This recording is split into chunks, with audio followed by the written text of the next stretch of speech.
ಇವರು ಮಂಜುಳ, ನಮ್ಮೂರು ಶೆಟ್ಟಿಯ ಸೋದರಿ. ನಮಸ್ಕಾರ. ನಮ್ಮೂರು ಶೆಟ್ಟರಿಗಿಂತ ಸುಂದರಿಯಾದ ಸಹೋದರಿ ಒಬ್ಬಳಿದ್ದಳೆಂದು ನಮಗೆ ಗೊತ್ತೇ ಇರಲಿಲ್ಲ. ಇಷ್ಟು ದಿನ ಪಟ್ಟಣದಲ್ಲಿ ಪದವಿ ಪರೀಕ್ಷೆಗಾಗಿ ಅಭ್ಯಾಸ ಮಾಡುತ್ತಿದ್ದಾಳು. ಮೊನ್ನೆ ತಾನೇ ಅಭ್ಯಾಸ ಮುಗಿಸಿಕೊಂಡು ಹಿಂತಿರುಗಿದ್ದಾಳೆ. ಇರಲಿ ನಾಗರಾಜ್, ತಾವ್ಯಾಕೋ ಈ ಅನುಪಮ ಅರಣ್ಯದ ಕಡೆ ಬಂದಿದ್ದೀರಲ್ಲ? ಮನೆಯ ಕೆಲಸದಲ್ಲಿ ಮನಕ್ಕೆ ಬೇಜಾರವಾಯಿತು. ಅದಕ್ಕಾಗಿ ಬೇಟೆಯಾಡಲು ಈ ಅನುಪಮ ಅರಣ್ಯಕ್ಕೆ ಬರಬೇಕಾಗಿತ್ತು. ಸರಿ, ನನ್ನ ಕೆಲಸಕ್ಕೆ ಒತ್ತಾಗುತ್ತದೆ, ನಾನಿನ್ನು ಬರಲೇ? ಹೋಗಬಹುದು. ಮಂಜುಳಾ, ನಾಳೆಗೆ ಭೇಟಿಯಾಗುತ್ತೇನೆ, ಬರಲೇ? ಬಾಯ್. ಹಾ ನೋಡಿ, ನಾಳೆ ತಪ್ಪದೆ ಬನ್ನಿ, ನಿಮ್ಗಾಗಿ ಕಾಯ್ತಾ ಇರ್ತೇನೆ. ಬಾಯ್.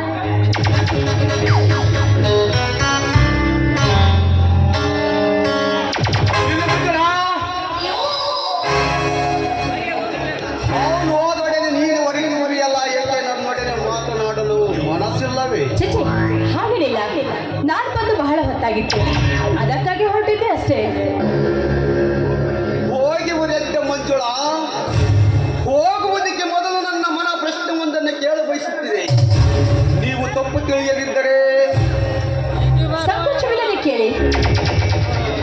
ಬುದ್ಧ ಕೋಗಿಲಿಯ ಮರಿ ದಾರಿ ತಪ್ಪಿ ಕಾಗಿಯ ಗೂಡು ಸೇರಿದರೆ ಕೊನೆಯವರೆಗೆ ಉಳಿಯಲಾಗುತ್ತೆ. ಇಲ್ಲ, ಕಾಲಿಗೆ ನಿಜಾಂಶ ತಿಳಿದ ತಕ್ಷಣ ಗೂಡಿನಿಂದ ಹಾಗೆ ಹೊರಗೆ ಹಾಕ್ಬಿಡುತ್ತದೆ. ಅಂತೆ ಆ ಚಂದ್ರನೆಂಬ ಕಾಗೆ ಹೋಗಿ ನಿಂತಿರುವ ನಿನ್ನ ಶೀಲವನ್ನು ದುಷ್ಟತನದ ಕೊಚ್ಚಿನಿಂದ ಕುಕ್ಕಿ ಹೊರಗಾಕುವಷ್ಟರಲ್ಲಿ ಅಲ್ಲಿಂದ ನೀನು ಹೊರಹಾರುವುದು ಒಳ್ಳೆಯದಲ್ಲವೇ ಮಂಜುಳ? ಹಾಗೇನಿಲ್ಲ ನಾಗರಾಜ್, ನನ್ನ ಚಂದ್ರ ಕಾಗೆ ಅಂತವನಲ್ಲ, ಅವನು ಕೋಗಿಲೆ ಅಂತವನು. ಅವನು ಕೋಗಿಲೆ ಅಂತೆ ಕೂಗಿದ್ದಕ್ಕೆ ನಾನು ಕೋಗಿಲೆ ಅಂತೆ ಹಾಡಿ ಅವನ ಹೃದಯ ಗೂಡು ಸೇರಿತು. ಮಂಜುಳ, ನೀನು ಎಷ್ಟು ಹಿಂದೆ ಕಲಿತರೂ ಬುದ್ಧಿ ಇಲ್ಲ ನೋಡ ನಿನಗೆ. ಚಂದ್ರು ಹೊರ ನೋಡಲಿಕ್ಕೆ ಕೋಗಿಲೆಯ ತರ ಇರಬಹುದು, ಆದರೆ ಅವನ ಚಟ್ಟಗುಣ ಕಾಗಿಯ ಫಲದಷ್ಟೇ ವಿಕಾರ. ನಾನೇ ನನ್ನ ಕಣ್ಣಾರೆ ಅವನ ಕೆಟ್ಟ ಕೃತ್ಯಗಳನ್ನೆಷ್ಟೋ ಬಾರಿ ಕಂಡಿದ್ದೇನೆ. ಇಲ್ಲ ಇಲ್ಲ ಇಲ್ಲ ಇಲ್ಲ, ನನ್ನ ಚಂದ್ರು ಹಾಲಿನಷ್ಟೇ ಪರಿಶುದ್ಧವಾದವನು. ಮಂಜುಳ, ಬೆಳ್ಳಿಗೆದ್ದನ್ನೆಲ್ಲ ಹಾಲೆಂದು ನಂಬಿದರೆ ಬೆಳಗಾಗುವಷ್ಟರಲ್ಲಿ ಈ ನಿನ್ನ ಸೌಂದರ್ಯದ ಚೀರಿ ಸೂರಿಯಾಗಿದ್ದು ಎಚ್ಚರಿಕೆ. ಅಂದರೆ ಬಂಗಾರದಲ್ಲಿ ಕಸರುಂಟೆ, ಬಡವರಲ್ಲಿ ಮೋಸ ಉಂಟೆ. ಮೋಸ ವಂಚನೆ ಎಂಬುದು ಶ್ರೀಮಂತರ ಬುದ್ಧಿಯ ನಮ್ಮಲ್ಲ ಮಂಜುಳ. ನೋಡಿ, ನಾನೇನು ಹಿಂದದ್ದೆಲ್ಲ ಹೇಳಿದ ಕಾಲದಲ್ಲಿ ನಿಮಗೆ ಎಚ್ಚರಿಸಿರುವೆ. ಬೇಕಾದರೆ ನಿಮಗೆ ಸಾಕ್ಷ್ಯಗಳನ್ನು ಬಳಸುವೆ. ಸಾಧ್ಯವಿಲ್ಲ, ನಾನಿದನ್ನು ನಂಬೋದಿಲ್ಲ. ನನ್ನ ಚಂದ್ರನಷ್ಟೇ ಪರಿಶುದ್ಧವಾದವನು. ಆ ನಿರ್ಮಲ ಚಂದ್ರನಲ್ಲಿ ಕಪ್ಪು ಕಲೆಗಳು ಇನ್ನೊಂದು ಹರಿಯಲಾರಿಯ ಮಂಜುಳ? ಏನೇ ಆಗಲಿ, ನಾನು ಈ ವಿಷಯವನ್ನು ನಂಬೋದಿಲ್ಲ. ನೀವು ನಂಬದಿದ್ದರೆ ನನಗಾಗುವ ನಷ್ಟವೇ ಇಲ್ಲ, ನೀವು ನಂಬಿದರೆ ನನಗಾಗುವ ಲಾಭವೇ ಇಲ್ಲ. ಏನೋ ಒಬ್ಬ ಮುದ್ದದ್ದವಂತೊಳೊಬ್ಬಳ ಮೋಸ ಹೋಗಬಾರದೆಂದು ಇದ್ದಕ್ಕೆ ತಿಳಿಸಿದೆ. ನಿಮ್ಮಿಷ್ಟ. ಕ್ಷಮಿಸಿ ನಾಗರಾಜ್, ನನಗೆ ಯಾಕೋ ಇವತ್ತು ತುಂಬ ತಲೆ ನೋಯ್ತಾ ಇದೆ. ನನಗೆ ಜಾಸ್ತಿ ಹೊತ್ತು ನಿಲ್ಲೋದಕ್ಕೆ ಆಗ್ತಾ ಇಲ್ಲ.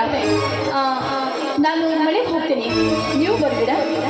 ಬರಲಾಗುವುದಿಲ್ಲ. ನಾಯಿನ್ನು ಬೇಟೆ ಹಾಡುವುದೇ ಮುಗುದಿಲ್ಲ. ಯಾಕೆ? ನಿಮಗೆ ಯಾವ ಬೇಟೆಯೂ ಸಿಕ್ಕಿಲ್ಲವೇ? ಸಿಗುವುದರಲ್ಲಿದ್ದು ಅಕಸ್ಮಾತ್ ಕೈ ತೆಪ್ಪೋಯ್ತು. ಇಂದು ಇಲ್ಲಿಯ ಸಮೀಪದಲ್ಲಿ ಸುಂದರವಾದ ಜಿಂಕೆಯೊಂದನ್ನು ಕಂಡೆ. ಆ ಜಿಂಕೆಯನ್ನು ಕಂಡು ಕೋಳಿಯನ್ನು ಕೈಗೆತ್ತಿಕೊಂಡು ಗುರಿ ಹಿಂದಿಟ್ಟು ಗುಂಡಾರಿಸುವಷ್ಟರಲ್ಲಿ ಆ ಜಿಂಕೆ ತಿರುಕನೊಬ್ಬ ಮುರುಕಬಾಣಕ್ಕೆ ಸಿಕ್ಕಿತು. ಅವನಿಂದ ಬಿಡಿಸಿಕೊಂಡು ಉಪಚರಿಸಿ ಹಾಕಿದ್ದೇನೆ, ನೋಡೋಣ. ಬದುಕಿದರೆ ಅದರೊಡನೆ ಚಿನ್ನಾಟ, ಸತ್ತರೆ ದೇಹದ ಮಾರಾಟ. ಸರಿ, ನೀವು ಉಪಚರಿಸಿರಿ. ನಾನು ಬಂದು ಬಹಳ ಹೊತ್ತಾಯಿತು, ನಾನು ಇನ್ನು ಬರ್ತೀನಿ.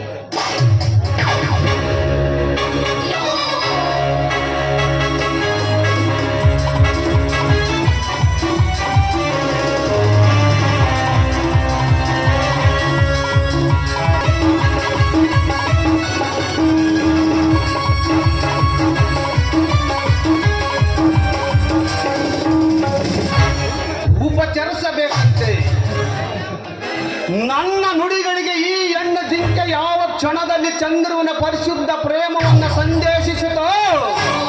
ಹೋಗಲಿ ಎಂದು ನನ್ನ ಮರಳ ಮಾತಿಗೆ ಉಪಚಾರ ಪಟ್ಟಂತೆ ಇಷ್ಟನ್ನ ತಿಳಿಯದ ಈ ಶಕ್ತಿಯ ಸಹೋದರಿ ನಿಜವಾಗಿಯ ಸೌಂದರ್ಯದ ಸಿರಿ. ಇವಳನ್ನು ಕಂಡೊಡನೆ ನನ್ನದೇ ಕಾಮದ ಮಿಡಿದಾಗರ ಎಡಿ ಎತ್ತಿ ಕಲಿಯಾಡಿಸುತ್ತಲಿದೆ.